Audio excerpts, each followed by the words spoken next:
오늘은 이 특강을 맞이하면서 어떤 주제를 좀 여러분들과 나눌까 생각을 하다가 지금 우리 독서 발표하잖아요. 독서 발표하는데 저도 이왕이면 그러면 책 안에서 한번 소개하면서 특강을 하는 것도 좋겠다라고 생각해서 이 책을 여러분들에게 오늘 좀 소개하려고 합니다. 온전한 그리스도, 우리 그레이스 북스에 있는 책이에요. 제 책이 있는데 제 책을 아무리 찾아봐도 없어요. 누가 훔쳐갔어요? 우리 교회 누가 훔쳐간 거야? 아무리 찾아봐도 없어요. 그래서 그레이스 북스에 있는 책인데 제가 읽고 굉장히 도전을 받았던, 굉장히 유익을 얻었던 그런 책입니다. 조금 어려워요. 조금 어렵기 때문에 제가 여러분들에게 좀 설명을 해 드리는데요. 제가 설명을 해 드리고 나서 여러분들이 좀 이해가 되시면 좀 더 깊이 이 부분에 대해서 한번 공부해 보시려고 하신다면 이 온전한 그리스도라는 책을 한번 읽어 보시면 좋을 것 같아요. 모르긴 몰라도 여러분들이 오늘 이 시간 집중해서 제 특강을 들어보신다면 이거 재밌다 이런 생각이 드실 거예요. 기대를 안 하시네요. 정말요. 이게 참 재밌다 이 주제가 라고 하는 생각이 들고, 왜 오직은혜 교회 강민수 목사님은 저렇게 설교를 하시고 저렇게 목회를 하시는가에 대해서 좀 더 이해하시면서 한편으로는 자부심을 가지실 것 같아요. 제 생각에는. 저의 생각일지만, 저의 개인적인 생각일 수도 있지만 제 추측에는 그렇습니다. 그래서 오늘 이 주제를 가지고 함께 나눠 보려고 하는데요. 이 책은 저자가 싱클레어 퍼거슨이라고 하는 신학 교수님입니다. 스코틀랜드 출신의 개혁주의 신학자고요. 영국과 미국을 오가면서 사역하는 신학자이면서 설교자이시면서 교수님이시죠. 많은 책을 쓰셨어요. 저도 이분의 책을 여러 권 읽었는데 좀 유익이 되는 그런 분입니다. 스코틀랜드 에버딘 대학교에서 철학과 신학으로 박사학위를 받으시고요. 1971년 스코틀랜드 장로교회, 우리 장로교회의 가장 근원지가 스코틀랜드죠. 이곳에서 목사로 안수받은 이래 스코틀랜드 교회에서 설교자로 사역하시다가 미국의 필라델피아의 웨스트민스터 신학교, 여기가 이제 아까 오전에 제가 말씀드렸던 코넬리우스 벤틸이 이곳에서 교수 사역을 하고, 또 박윤선 목사님도 이곳에서 배워서 한국에서 이제 교수 사역을 하신 겁니다. 제가 조직 신학을 석기신 교수님하고 신호석 교수님한테 조직 신학을 배웠는데 두 교수님이 다 이분 제자예요. 싱클레어 퍼거슨 이분에게 교리를 배웠고 저는 그 두 교수님에게 교리를 배웠습니다. 그러니까 저는 아주 정통적인 신학에 입각한 목사라고 할 수도 있고 아닐 수도 있고, 배웠다고 해서 다 정통은 아니죠. 이분은 타협 없는 진리를 추구하면서 동시에 어린이들을 위한 교리책을 쓸 정도로 굉장히 자상하고, 또 글을 굉장히 쉽게 쓰십니다. 교수님이라고 해서 어렵게 쓰는 게 아니라 굉장히 쉽게 쓰시는 그런 분이세요. 그리고 강해 설교자로 굉장히 큰 영향력을 미치고 있죠. 그래서 문학과 철학, 역사를 아우르는 폭넓은 지식과 함께 성경을 명확하게 풀어주는 그런 설교와 저서들을 통해서 목사님들과 성도님들에게 큰 어떤 유익을 끼치는 그런 교수님이라고 할 수 있습니다. 지금은 교수 사역에는 은퇴하시고 스코틀랜드 교회에서 저술과 설교 사역만 지금 그렇게 감당하고 계세요. 그런데 이 책을 쓰셨어요. 이 책이 저는 읽은 지 한 3, 4년 정도 된 것 같아요. 미국에서는 훨씬 더 그 이전에 쓰여졌겠죠. 이 책을 쓰셨는데 이 책의 서문에 팀 켈러 목사님, 제가 여러 번 또 소개했던 팀 켈러 목사님이 서문을 쓰셨어요. 굉장히 재밌는 내용을 밝히십니다. 뭐냐면 우리 장로교회는 웨스트민스터 신앙고백서를 고백하잖아요. 장로교라고 하는 간판이 달려있는 교회는 원래 다 이 웨스트민스터 신앙고백서 및 대소일의 문답을 신조로 해요. 근데 대부분의 장로교회가 이런 게 있는 것조차 모르죠. 대부분의 목사님들이 오른손을 들고 나는 웨스트민스터 신앙고백서 및 대소일의 문답을 받아들입니다, 신중합니다 라고 해야 목사 안수를 받는데, 목사님들조차도 이걸 모르는 경우가 많아요. 한 번도 보지 않은 목사님들이 꽤나 많아요. 여러분들은 그런 목사님들을 좀 분별하셔야 됩니다. 아무튼 이 신앙 고백서는 굉장히 우리 신앙에 대해서 폭넓게, 우리가 믿는 바에 대해서 폭넓게 다루고 있는데, 재밌는 것은 같은 신조를 고백하는 이 장로 교인들도 의견이 나뉜다는 겁니다. 성경을 보는 해석이 달라진다는 거죠. 참 이게 독특하다라는 겁니다. 굉장히 디테일하게 신앙 고백서는 설명해 주고 있는데, 같은 것을 배우고 같은 것을 고백하지만 갈라지는 거죠. 해석이 다르고 신앙의 모습이 다른 거죠. 그 가운데 이제 메로우 논쟁이라고 하는 것이 스코틀랜드 교회에서 발생을 했는데요. 18세기에 발생을 했는데요. 이 사람들은 철두철미하게 웨스트민스터 신앙 고백서를 신조로 받아들이는 사람이었어요. 왜 우리 정도가 아니에요. 지금 우리 한국 교회 정도가 아니에요. 굉장히 디테일하게 공부하는 분들이었어요. 그런데 어떤 문제에 있어서 편이 갈라진 겁니다. 이렇게 말해요. 그런데 어떻게 교회 안에서 편이 갈라져 상대를 율법 폐기주의와 율법주의로 매도하고 결국에는 한 교단이 완전히 분열되는 사태가 벌어질 수 있단 말인가? 그렇다면 아무리 신학적으로 정확하다 하더라도 그리스도인의 삶 속의 율법과 순종의 역할이라는 오랜 문제가 해결되지 않았다는 뜻이 아닌가? 그러니까 우리의 신조는 동일하지만 그것을 풀어내는 데 있어서 어떻게 살 것인가에 대한 문제에 있어서는 아직 정리되지 못한 부분이 있다라는 것이죠. 실제로 여러분, 장로교는 스코틀랜드 교회뿐만 아니라 우리 한국 교회는 핵분열을 이뤘죠. 몇 개인지, 장로교가 몇 개인지 아무도 몰라요. 주님만 하신다는 소문이 있어요. 왜냐하면 지금도 분열되고 있기 때문이에요. 제가 목사 안수를 받을 때 한 200개라 그랬어요. 근데 지금 보니까 한 250개 한번 더 될 것 같아요. 지금도 계속 분열하고 있어요. 왜 이렇게 분열하고 있는가? 거기에는 사실 정치적인 문제가 대부분입니다. 정치적인 문제예요. 하지만 그 중간에는 신학적인 문제도 분명히 있어요. 예를 들자면 고신 안에서도 반고소 고려파와 고소파가 나뉘어진 게 신학적인 문제였죠. 그러다가 지금은 통합해서 우리는 이제 고신 안에 들어갔지만 아무튼 신학적인 문제로 갈라지는 일들이 있다라는 것입니다. 그 가운데 한 주제를 이 책이 다루고 있는데요. 이 메로우 논쟁이라고 하는 것입니다. 그런데 이 메로우 논쟁이 어떻게 일어났는지 역사적 배경을 여러분 한번 잘 들어보세요. 1645년에 유명하지 않은 무명의 전도자 에드워드 피셔라는 사람이 책을 하나 썼습니다. 바로 이 책입니다. 제가 갖고 있는 책인데 개혁신앙의 정수예요. 그런데 지금 우리가 보는 제목은 개혁신앙이지만 이때 당시에 썼던 본 제목은 모던 디비니티입니다. 그러니까 The Marrow of Modern Divinity, 즉 현대 신학의 정수라고 표현할 수 있어요.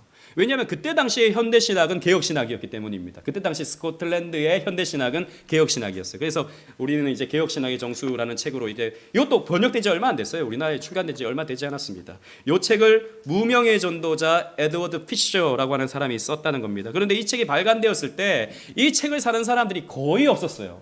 그러니까 이건 그냥 중간에 절판되고 말았습니다. 잊혀진 책이 되고 말았어요. 근데 이 책은 참 재미있습니다. 어떻게 구성되어 있냐면 새신자가 나와요. 새신자가 아무것도 모르는 거죠. 이런저런 질문을 합니다. 그런 부분에 대해서 율법주의자가 나와서 그럴 때는 이렇게 해야 돼, 저렇게 해야 돼 라고 막 말을 해요. 그러면 또 반대편에 있는 율법 폐기론자가 아니야, 그렇게 안 해도 돼, 믿음이면 다 되는 거야, 막 이렇게 말합니다. 그러면 이제 목사님이 나와서 이벤젤리스타, 그러니까 복음 전도자, 목사가 나와서 정리를 해줘요. 이런 식으로 이제 이 책이 구성되어 있습니다. 근데 이 책은 인기가 없었어요, 당시에. 그래서 금방 사장되고 말았습니다. 그러던 중에 스코틀랜드의 토마스 보스톤이라고 하는, 여기 이제 그림이 있죠. 이분이 당시 젊은 목사님이셨는데 이 책을 우연히, 그 중에 두 책을 어느 집에 갔다가 두 책이 꽂혀 있는 걸 보고 이런 책이 있었어? 라고 해서 이 책을 우연히 보게 됩니다. 그래서 이거 내가 좀 가져가도 되나? 그러니까 괜찮다고. 그래서 이 책을 가져와서 이 토마스 보스톤 목사님이 책을 읽기 시작합니다. 그리고 이 책을 굉장히 흥미롭게 읽었어요. 너무 재밌다. 그리고 내가 이때까지 해결되지 않았던, 이 목사님이 해결되지 않았던 부분이 해결되는 것 같은 느낌을 받았습니다. 이 책이 가르쳐주는 내용들을 통해서요. 그래서 1700년에 딱 이 책을 읽었어요. 이 책이 나온 지 그러니까 55년 뒤죠. 55년 뒤에 토마스 보스턴 목사님이 이 책을 읽었습니다. 그러면서 소감이 이렇게 소개되고 있는데요. 이 소감은 토마스 보스턴이라는 이 목사님의 전기에서 이렇게 밝히고 있어요. 제가 읽어보겠습니다. 나는 그 책이 내가 그토록 찾고 있었던 논점들에 매우 근접해 있다는 사실과 예전에는 도무지 해결할 수 없었던 모순들을 일관성 있게 설명하고 있다는 사실을 발견했다. 나는 그 책을 읽는 내내 마치 주님께서 어둠 속에 있던 나에게 시적절하게 밝혀주신 한 줄기 빛을 얻은 것처럼 뛸 듯이 기뻤다. 이 책을 읽으면서 한 줄기 빛을 발견한 것 같은 거예요. 이전까지 해결되지 않았던 부분에 빛이 쫙 비치면서 깨달음을 탁 얻은 거죠. 이 책을 통해서 뛸 듯이 기뻤다라는 것입니다. 그리고 토마스 보스턴 목사님은요, 이 책을 읽고 나서 그의 목회가 달라졌어요. 그의 목회가 달라졌습니다. 그리고 그분의 설교도 꽤나 달라졌습니다. 그리고 이후로 이전에 보스턴 목사님, 이건 제 추측입니다. 이건 제 추측인데 토마스 보스턴 목사님은 그 이전에는 어떻게 설교하셨냐면 첫 번째, 성경을 읽어야 됩니다. 두 번째, 성경을 전해야 됩니다. 세 번째, 뭐 이런 식으로 이제 우리가 어떻게 살아야 될지에 대해서 목사님이 열심히 설교를 하셨어요. 근데 이후로는 어떻게 설교하셨냐면 그리스도를 설교하셨어요. 즉 무슨 말이냐면 결론이 그리스도를 바라보십시오 라고 하는 것으로 목사님의 설교가 시작되고 끝이 되었다라는 것입니다. 그러니까 그리스도를 설교하는 것이 가장 큰 기쁨의 열매를 거두는 것이다. 그리스도가 어떤 분인지를 설교하는 것이 가장 설교다운 설교다라고 토마스 보스턴 목사님은 이야기를 하면서 설교의 끝에는 늘 예수님이 나왔던 거죠. 설교의 결론은 늘 예수님이 이 모든 것을 이루셨습니다. 그러므로 여러분 예수님을 바라보십시오 라고 하는 것으로 설교가 끝나게 되었다라는 것입니다. 어떤 목사님과 좀 비슷하지 않습니까? 어떤 목사님하고? 아주 유명한, 우리끼리 유명한 밖에 나가면 아무도 모르는데 우리끼리 유명한 목사님하고 비슷한 거죠. 저도 저는 신학교 다닐 때 서건태 목사님이 설교학을 저에게 가르쳐 주셨는데 설교에서 예수가 나오지 않으면 그날은 죽는 날입니다. 반 죽여놔요. 정말 때리고 이런 건 아니고 말로 반 죽여놔요. 목사가 되면 안 된다부터 시작해서 하십니다. 그러면 내 미래가 없어지는 것 같은 느낌이 들어요. 아, 나는 끝났구나. 그런 느낌이 들어요. 뭐 저는 한 번씩 그렇게 야단을 맞았는데 제 설교에는 예수가 빠진 적은 없었습니다. 그런데 어느 날 장성국 선교사님, 이렇게 뒷담화를 해도 되나 모르겠다만 장성국 선교사님이 설교를 한번 하셨는데 난리가 났어요. 목사가 되면 안 된다부터 시작해서 왜 예수가 없다는 거죠. 왜 설교에 예수가 나오지 않는가? 그래서 저는 그때부터 기계적으로 어떻게든 예수를 말해야겠다 이렇게 된 거죠. 한데 제 마음에는 그래, 예수를 전하는 것이 가장 성경적이지. 그래, 예수를 전해야지 라고 하는데 이런 마음이 있었습니다. 그렇게 예수를 전했다 한들 사람들이 변하지 않는데 어떻게 살아야 되는지 가르쳐줘야, 구체적으로 좀 가르쳐줘야. 첫째, 주일날 늦지 마십시오, 권주영 형제님, 뭐 이런 식으로 가르쳐줘야 좀 변화가 될 것 아닙니까? 그렇잖아요. 예수만 전한다고 해서 예수가 다 하셨습니다, 그러면 여러분 예수를 바라보십시오 이렇게 한다고 해서 사람들이 그럼 끝나는구나, 나는 됐구나, 나는 뭐 이렇게 살아도 되는 거구나 이렇게 생각할 것 아닙니까? 그러니까 예수를 전하기는 하는데 이게 과연 열매가 있나? 이게 과연 효과가 있나? 좀 더 디테일하게 얘기를 해줘야 되는 것 아닌가? 이런 생각을 좀 했던 것이죠. 그러니까 저도 나름대로 좀 정리가 안 돼 있었던 것입니다. 토마스 보스턴 목사님도 그랬던 것이죠. 그런데 이 책을 읽고 이렇게 하는 게 맞구나 라고 하는 확신을 가졌던 겁니다. 그러던 중에 이 스코틀랜드에 오스터라더라고 하는 노예가 있었습니다. 이걸 어떻게 발음하느냐에 따라서 조금 달라요. 옥처털 뭐 이렇게 이제 발음하는 데가 있고, 그런데 아무튼 이 책에서는, 이 온전한 그리스도에서는 오치터라더라고 이렇게 번역을 해놨습니다. 그래서 우리도 오치터라더라고 합시다. 장로교회는 총회가 있고, 전국적인 총회가 있고, 지역적인 노회가 있죠. 그리고 그 노회 안에 지교회가 있습니다. 지교회. 근데 목사님을 안수하고 목사님을 직분자를 세우는 역할은 노회가 해요. 지교회가 할 수 없습니다. 노회가 하는, 우리도 마찬가지입니다. 이 노회에서 이제 목사를 안수하기 위해서 면접을 보죠. 면접을 시행하면서 이제 오치터라더 노회의 신조가 있었습니다. 왜 똥파리가 왔다 갔다 하죠? 여기에 여러분 집중하지 마시고, 여러분들을 깨우기 위해서 천사가 왔는지도 몰라요. 이건 농담입니다. 예, 이 오치터라더의 신조가 있었는데 이 신조에 서명을 해야 목사 안수를 받을 수 있는 거예요. 그래서 여러 가지 조항들이 쭉 있었습니다. 그런데 그 조항 중에 이 조항이 있는 거예요. 우리 다 같이 한번 읽어볼까요? 이 페이지 하반부에 있습니다. 나는부터 시작. 나는 우리가 그리스도께로 나오고 하나님과 언약을 맺기 위해 죄를 버려야 한다고 가르치는 것이 건전하거나 정통하지 않다고 믿는다. 이 말이 무슨 말입니까? 이 이중부정이 들어가다 보니까 이게 우리말로 좀 어려워요. 쉽게 말해서 이거죠. 내가 하나님께 나오기 위해서, 그리스도께 나아가기 위해서, 하나님과 언약을 맺기 위해서 죄를 버려야 된다라고 가르치는 것은 옳지 않다, 이 말이죠. 이 말이 맞습니까? 틀립니까? 맞아요, 틀려요? 여러분 쉽게 대답하면 안 됩니다. 이게 그렇게 쉬운 문제가 아니에요. 이 윌리엄 크레이그라고 하는 이제 목사 후보생이 요 내용을 봅니다. 이렇게 딱 봐요. 그런데 딱 보다가 목사 안수는 받아야겠고, 이건 좀 뭔가 걸리는데 이게 맞나 싶은 거죠. 그런데 우선 목사 안수는 받아야 되니까 여기에 서명을 합니다. 뭐 나도 여기 동의한다고 서명을 해요. 근데 집에 가서 곰곰이 생각하니까 이건 좀 아닌 것 같아요. 왜냐? 그리스도께 나오기 위해서 회개해야 되는 것 아닙니까? 그리스도와 언약을 맺기 위해서 우리가 죄를 버려야 되는 것 아닙니까? 맞는 말 아니야 이거? 근데 왜 그게 건전하지 않고 정통하지 않다고 말하는 거지? 그래서 신앙 양심에 걸렸어요. 이 크레이그라고 하는 이 목사 후보생이, 우리로 치자면 강도사겠죠. 이거 난 동의할 수 없다 해서 다음날 노회에 다시 가서 나 여기 동의할 수 없어요 라고 말합니다. 그러니까 노회가 여기 동의할 수 없어? 그럼 너 목사면 어때? 라고 하면서 1717년 2월 12일 날 윌리엄 크레이그라고 하는 이 목사 후보생의 강도권을 박탈합니다. 당신 이제 설교할 수 없어. 목사가 안 될 뿐 아니라 당신은 설교도 못합니다. 라고 하는 결정을 내렸습니다.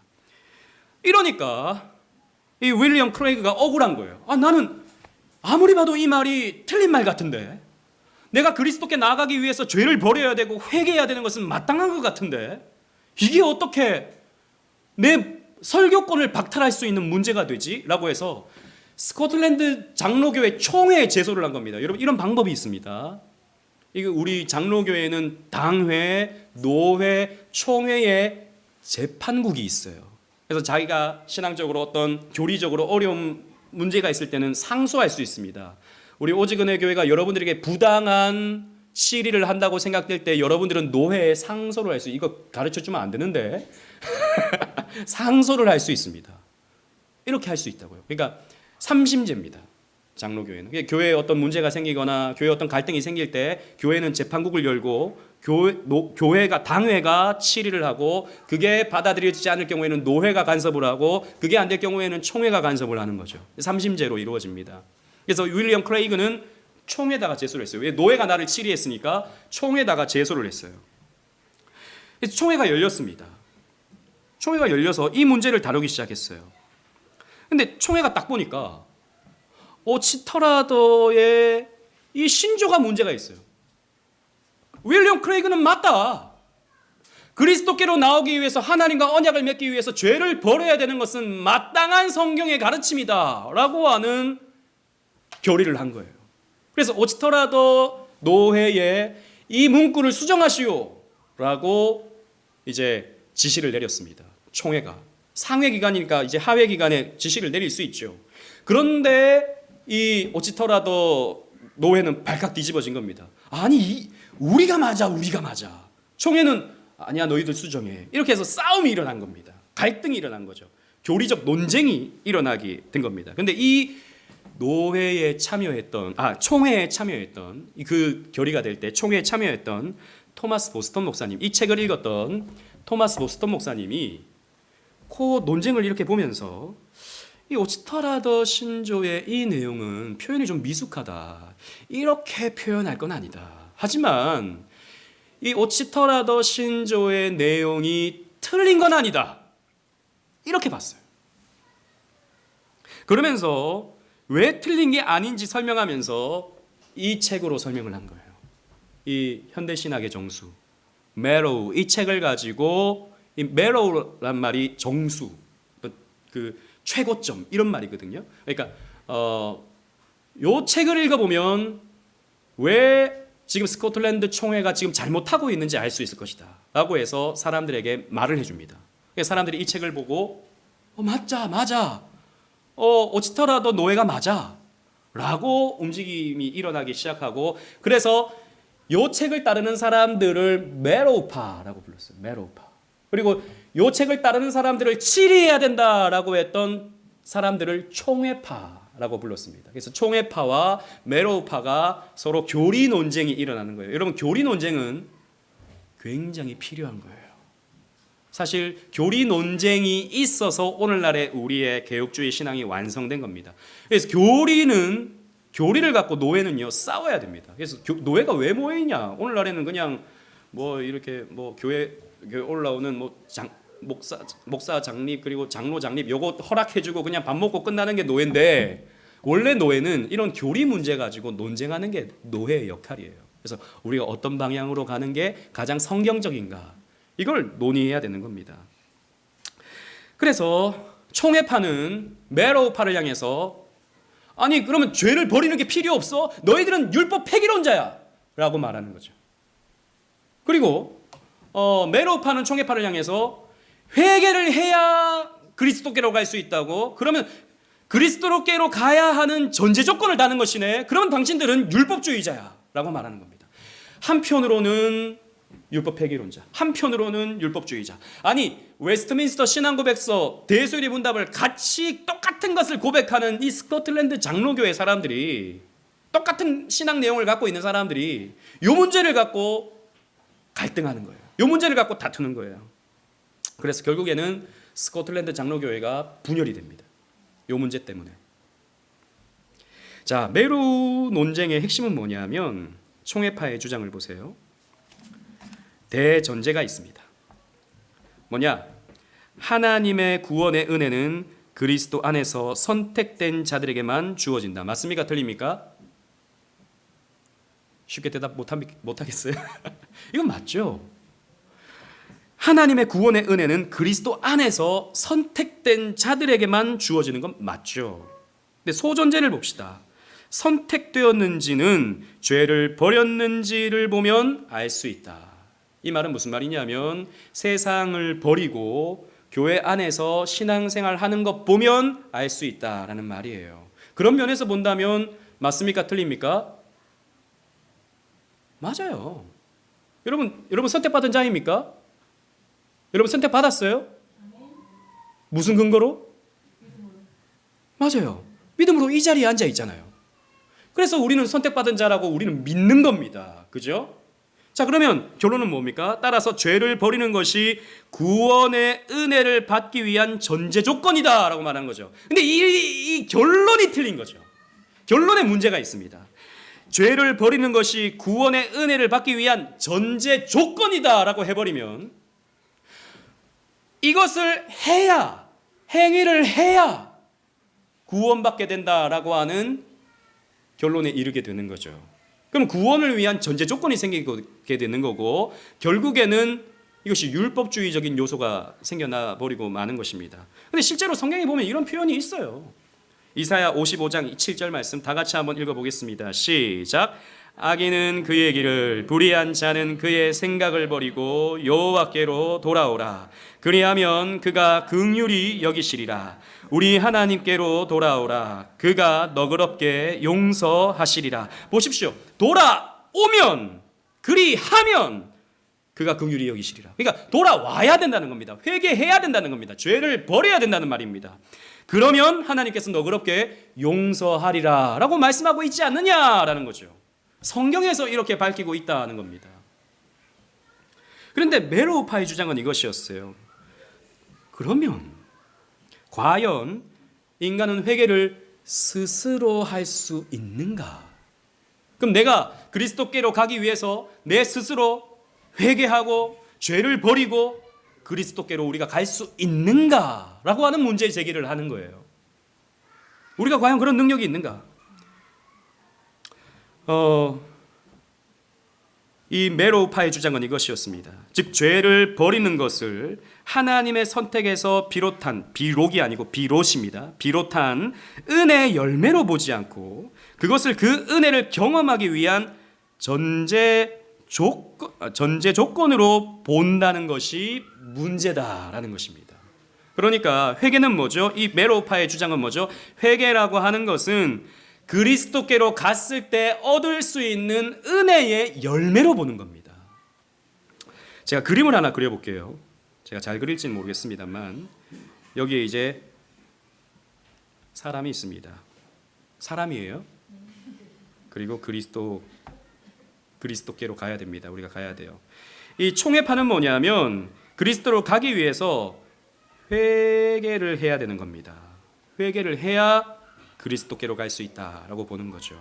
이게 총회파라면, 이 메로우파는 뭐냐면 그리스도께로 가기 위해서 인간이 그리스도께로 가면 그리스도에게 무엇이 있다?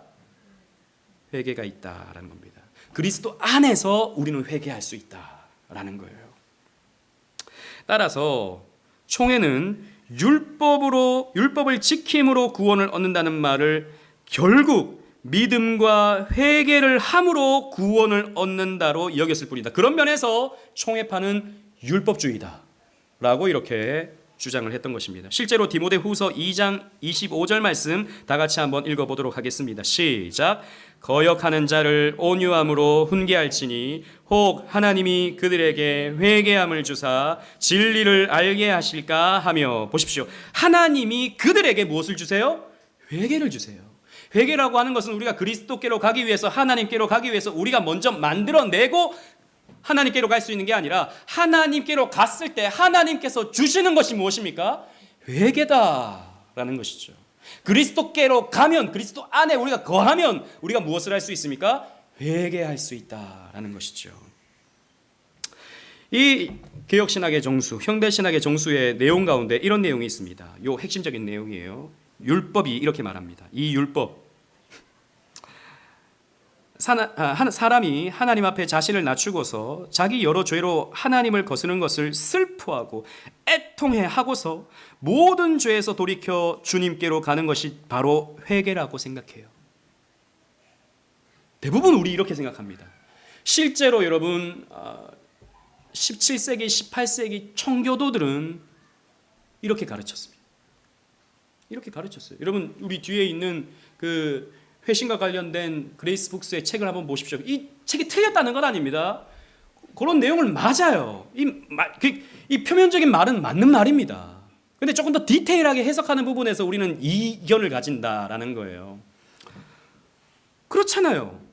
하나님 앞에 나 자신을 낮추고 자기 죄로 하나님을 거스른 것을 슬퍼하고 애통해하면서 주님께로 가는 것이 회개다. 정확하죠. 너무 맞는 말이죠. 그런데 이 김복은 목사가 이렇게 말합니다. 그럼 율법신은 다른 사람들에게 믿음으로 그리스도께 나오기 전에 이 모든 것을 참되게 해야 한다고 말할 거예요? 그리스도께로 나오기 위해서 그러면 죄를 슬퍼하십시오. 그 죄로부터 돌이키십시오. 그리고 나서 그리스도께로 나오십시오. 라고 말할 거예요? 라고 이렇게 좀 더 디테일하게 질문을 하는 겁니다. 그러니까 율법이 이렇게 말하죠. 예, 물론이죠. 저는 반드시 그렇게 해야 한다고 생각해요. 그러니까 김복은 목사님이 요 책에서 이렇게 말합니다. 다 같이 한번 읽어보겠습니다. 시작. 그렇다면 율법시는 불가능한 것을 해야 한다고 요구하시는 것입니다. 왜냐하면요, 먼저 경건한 자가 낮춤과 참된 회개는 나의 좋은 아버지이신 하나님을 사랑하는 데서 나오며, 죄는 이 좋으신 하나님 아버지를 불쾌하게 하므로 이런 죄를 미워하는 마음에서 나옵니다. 하지만 이 하나님에 대한 사랑과 죄에 대한 미움은 믿음 없이는 생기질 않습니다. 무슨 말인지 아시겠죠? 그러니까 그리스도께로 나오기 위해서 죄를 버리고 하던 일을 버리고 세상적인 일을 버리고 그리스도께로 나와야 된다라고 하는 것은 불가능한 일이다라는 겁니다. 진정한 회개는 어디서 나오느냐? 나를 사랑하시는 하나님 아버지 품에 안길 때, 나를 위해 십자가에 달려서 나에게 한없는 사랑을 베풀어 주신 그리스도 품에 안길 때, 아, 내 죄가 이 사랑스러운 하나님을 마음 아프겠구나. 나의 이 옛 죄가 그리스도를 십자가에 달려 죽게 만드는 이유가 되게 만들었구나. 그렇다면 내가 죄를 버려야지. 이렇게 우리의 회개가 나와야 되는 것이지, 회개하고 나서 그리스도께로 나올 수 있는 것이 아니다라는 것을 이 개혁신앙 정수에서 설명을 해주고 있다라는 것입니다. 저는 상당히 타당하다고 생각해요. 웨스트민스터 신앙고백서 9장 3항도 봅시다. 다 같이 한번 읽어보도록 할게요. 시작. 복음은 의한 심지어 회개한 사람만 아니라 모든 사람에게 제시되어야 한다. 복음을 제시받기 위해 충족되어야 할 조건 따위는 없다. 믿기 위한 자격은 없다. 아니, 있을 수 없다. 왜냐하면 자연적으로 난 사람은 자신의 힘으로 회심하거나 회심을 준비할 수 없기 때문이다. 그래서 최근에 회심 준비론 말이 나오면서 회심을 준비할 수 있다 없다 그것도 사실 요 메로우 논쟁과 비슷해요. 어떤 부분에서 이해될 수 있고 어떤 부분에서는 좀 이렇게 표현이 바람직하지 않다. 회심 준비론이라는 말 자체가 좀 바람직하지 않다라는 거죠. 아무튼 복음은요, 모든 사람에게 제시돼야 됩니다. 예수님께서 말씀하시잖아요. 좀 이따 또 읽겠지만 누구든지 오라라고 말씀하시잖아요.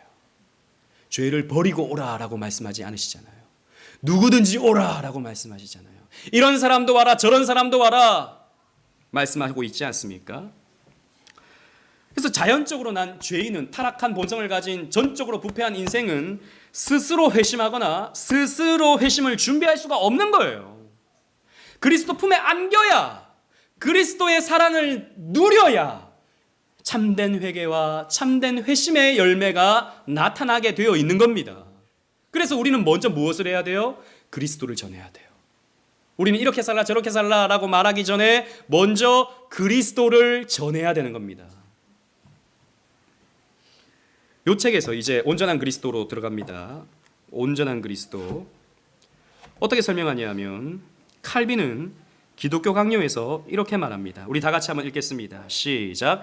그렇다면 우리가 만일 그리스도를 아버지께서 우리에게 베푸신 그대로, 즉 그분의 복음을 옷 입으신 그대로 영접한다면 바로 그리스도를 아는 참된 지식이 있는 것이다. 보십시오. 칼빈은 이렇게 말했습니다.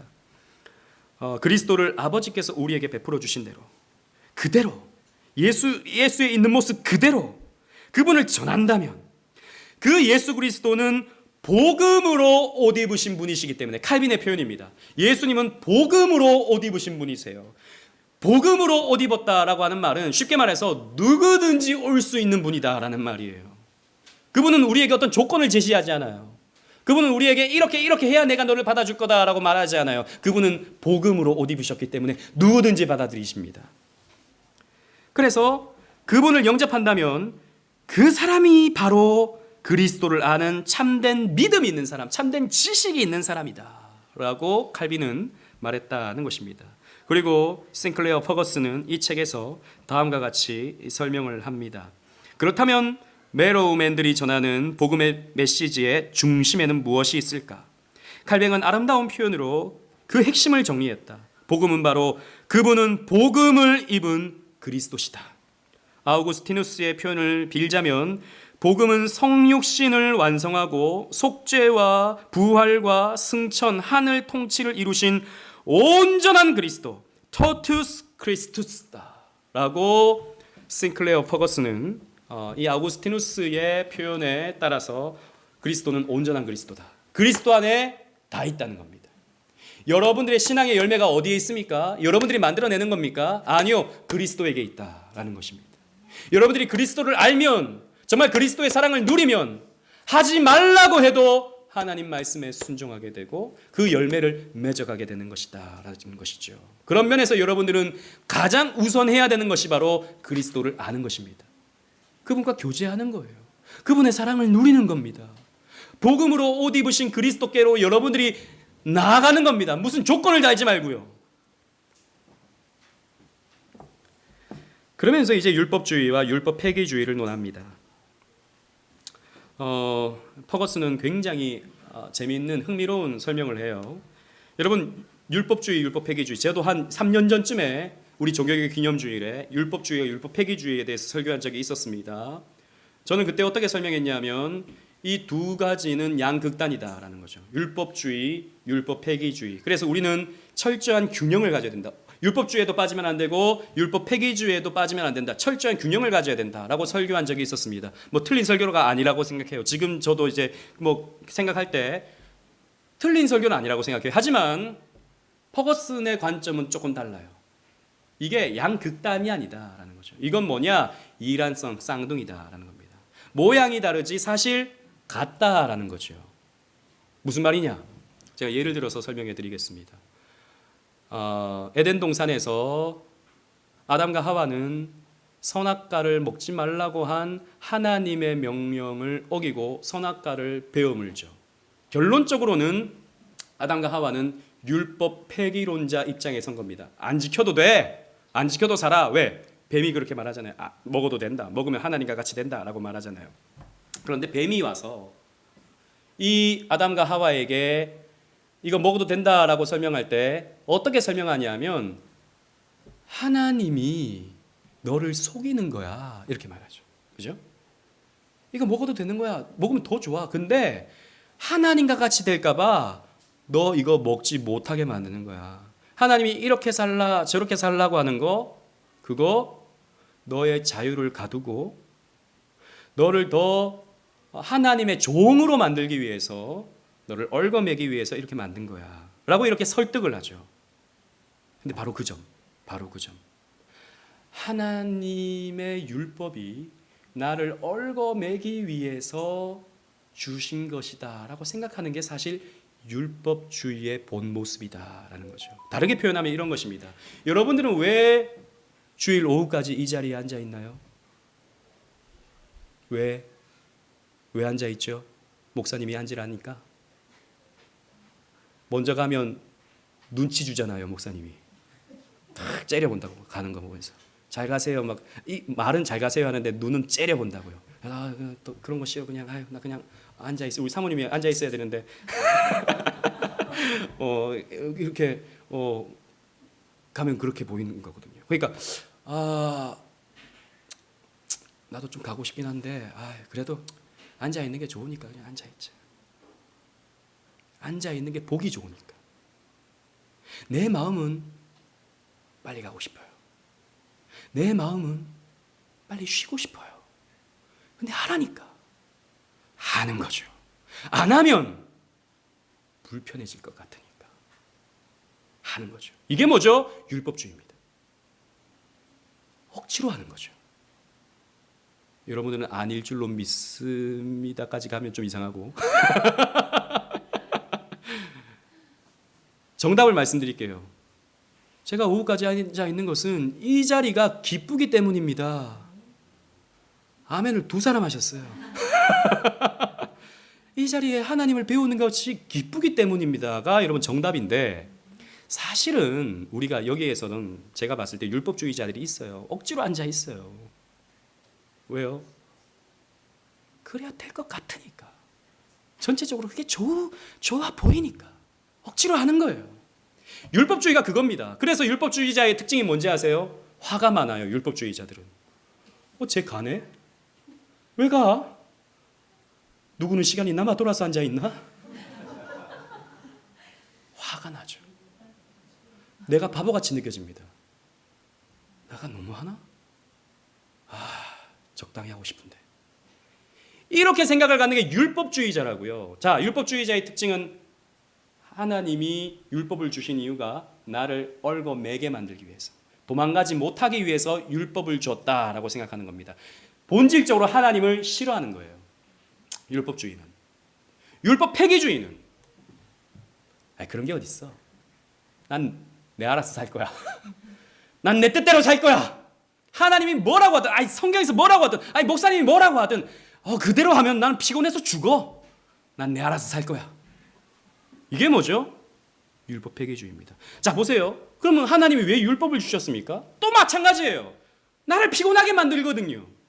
나를 얽어매기 위해서 율법 줬다고 생각하거든요. 보세요. 율법주의와 율법 폐기주의는요, 양극단인 것 같은데 똑같이 닮아 있어요. 이란성 쌍둥이다. 이 싱클레어 퍼거슨 목사님은 그런 면에서 똑같다라는 것입니다. 따라서 자, 중간부터 보세요. 2번의 중간. 따라서 진짜 하나님에 관한 진리를 알 때만 율법주의를 몰아낼 수 있다. 자, 그러면 진짜 하나님을 알 때, 하나님이 어떤 분인지 알 때, 그리스도가 어떤 분인지 알 때, 그리스도가 얼마나 사랑스러운 분인지 알 때, 하나님이 얼마나 아름다운 분이신지 알 때, 우리는 하나님이 왜 나에게 율법을 주셨는지 알 수 있어요. 왜 율법을 주셨죠? 우리를 괴롭히기 위해서, 우리를 도망 못 가게 딱 낚싯대로 얽어매기 위해서 우리를 율법 주셨나요? 다른 데 가면 너 죽어, 다리 몽둥이 분질러져, 11조 안 해봐, 병나, 병원비로 다 나가. 여러분 이런 설교 여러분 많이 들어보셨잖아요. 좀 옛날에 들어봤다고요. 11조 안 하면 병원비로 나갑니다.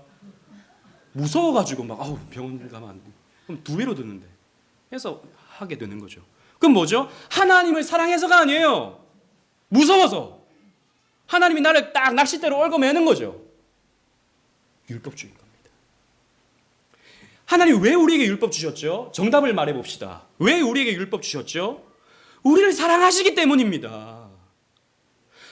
우리를 바른 길로 인도해 주시기 위해서 우리가 어떻게 살아야 할지, 우리는 오전에 말씀 나눴던 것처럼 우리는 무식하니까는 좀 그렇고, 무지하니까, 우리는 어리석으니까 하나님이 답을 가르쳐 주시는 거예요.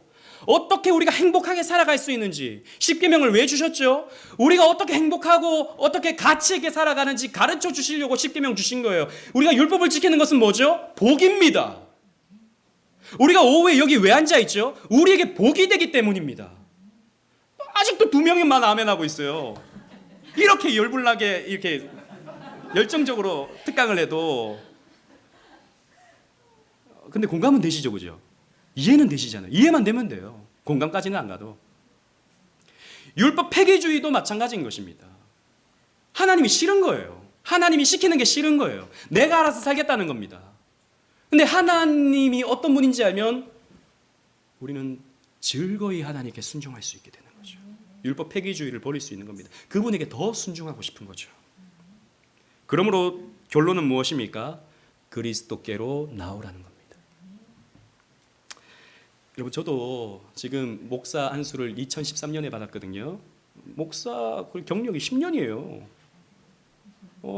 똥개도 서당계 3년이면 풍어를 읊는다는데, 이 설교 10년 했다고요, 설교를. 저도 작년도 신방 사역도 해보고 또 대학부 SFC도 해보고 하면서 별의별 경험들을 다 했어요. 그래서 잔소리 하는 거예요. 저 잘합니다. 이거 왜 안 했어요? 이거 믿는 자가 이렇게 해서 됩니까? 학생들은 더 편하죠. 멱살 쥐고 똑바로 해. 너 똑바로 안 해? 그렇게도 해보고 이렇게도 저렇게도 다 해봤어요. 율법주의적인 목회를 해봤어요. 저도 자세하게 디테일하게 가르쳐줘 봤어요. 그러면 어떤 효과가 나타나는지 아십니까? 순간적으로는 잘해요. 순간적으로는. 그런데 나중에 되면 텐션이 또 떨어지죠. 목사님이 얘기하니까 해요. 그런데 시간이 지나면 또 똑같이 되죠. 그 다음부터는 목사님 보기가 민망해집니다. 목사님 보기가 민망해져요. 왜? 목사님이 또 잔소리할 것 같거든. 근데 나는 못해. 맨날 못하는 나 자신을 보니까 구원받지도 못한 것 같아. 그러니까 점점 교회를 안 나오기 시작해요. 물론 잔소리해서 잘 되는 친구도 있어요. 하지만 교회를 떠나는 친구도 있는 거예요. 여러분, 어떤 분들은 저한테 그렇게 얘기하고 싶은 분들도 있을 겁니다. 목사님 너무 우리 성도님들 봐주시는 것 같아. 좀 더 강하게 목사님 말씀해 주세요. 빠지지 말고 나오세요. 늦지 마세요. 똑바로 앉으세요. 강하게 막 수요예배도 빠짐없이 다 나오세요. 새벽기도에 다 나오세요. 왜 빠집니까? 구원 못 받은 거예요. 막 이렇게 좀 강하게 해주세요 하시는 분들이 있을 거예요. 그리고 이전에 아주 막 강력한 개혁주의 교회를 다녔던 분들은 우리 교회가 이건 무슨 나이론 군대도 아니고 이거는 나이론 교회도 아니고 이게 무슨 개혁주의야, 이런 분들이 있을 거예요. 그런데 여러분, 물론 그렇게 해서 장점이 분명히 있습니다. 하지만 필연적으로 그런 율법주의는요, 하나님을 사랑하게 만들지 못합니다. 행동은 바꿀 수 있어요. 하지만 하나님을 사랑하게 만들지 못해요. 온갖 의무로 덮여진 무거운 신앙생활을 할 뿐입니다. 그래서 저는 주구장창 그리스도만 전하는 겁니다. 물론 가르쳐주지 않아서 못하는 경우가 있어요. 그래서 저는 때로는 잔소리를 합니다. 여러분들한테. 왜 이거 안 하시죠? 이거 좀 하시죠. 좀 나오세요. 이렇게도 합니다. 그리고 우리 청년들한테는 가끔씩 진짜 멱살 쥐고, 아까 우리 주영이한테 그랬어요. 주영아, 네가 늦잠을 자. 네가 늦잠을 자. 주님의 영광이 되어야 할 주영이가. 응? 하지만 아까도 얘기했다시피 저는 주영이가 물론 그런 잔소리를 듣는 것도 필요하지만 복음을 낳는 게 더 훨씬 더 중요하다고 생각합니다. 한번 얘기했으면 된 거예요. 그 다음에는 본인이 깨달아야 되는 거예요. 본인이 그리스도를 만나면 되는 거예요.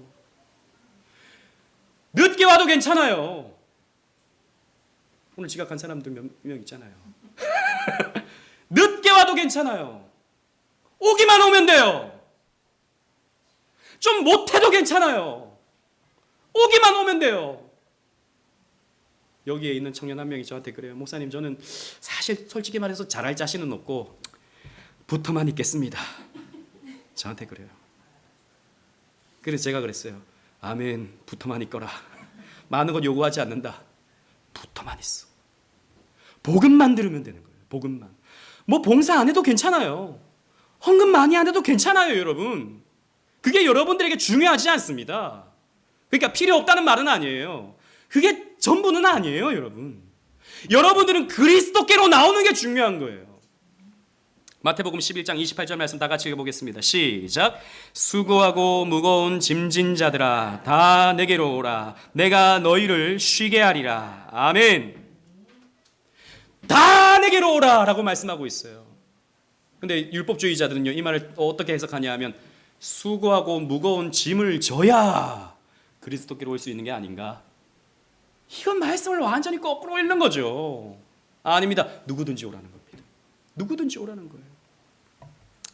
이사야 55장 1절 말씀 우리 다 같이 한번 읽도록 하겠습니다. 시작. 오호라 너희 목마른 자들아, 물로 나오라. 돈 없는 자도 오라. 너희는 와서 사 먹되 돈 없이 값 없이 와서 포도주와 젖을 사라. 아멘. 누구든지 오라는 겁니다. 돈 없이, 값 없이. 왜 저는 돈도 안 내고 먹어 저거? 왜 돈도 안 내고 값도 안 내고 왜 교회에서 이렇게 저렇게 해? 여러분, 그런 말 하지 마세요. 그리스도께로 오는 게 중요한 것입니다. 그리스도를 아십시오. 바울은 우리가 그리스도의 율법 아래에 있다고 말합니다. 여전히 우리는 율법 아래에 있어요. 율법과 우리의 관계는 단순히 법적인 관계가 아니죠. 냉랭하고 비인간적인 관계도 아닙니다. 이렇게 하면 내가 너에게 복을 주마, 이런 것은 더더욱 아닙니다. 우리가 율법을 지키는 것은 우리의 새 신랑이신 예수 그리스도와의 결혼에서 비롯된 열매입니다. 그러므로 여러분, 그리스도를 바라보십시오. 그리스도를 아십시오. 우리 오직은의 교회 와서 그리스도를 더욱 알아가는 그 기쁨을 맛보십시오. 이것보다 좋은 게 없거든요. 저도 이런 교회 저런 교회 선교보고 봉사도 해보고 사역도 해봤지만 그리스도를 아는 것만큼 행복한 것이 없습니다. 그리스도를 알아가는, 그래서 그 기쁨과 그 영광을 누려가는 저와 여러분들 되시기를 주님 이름으로 축원합니다. 아멘.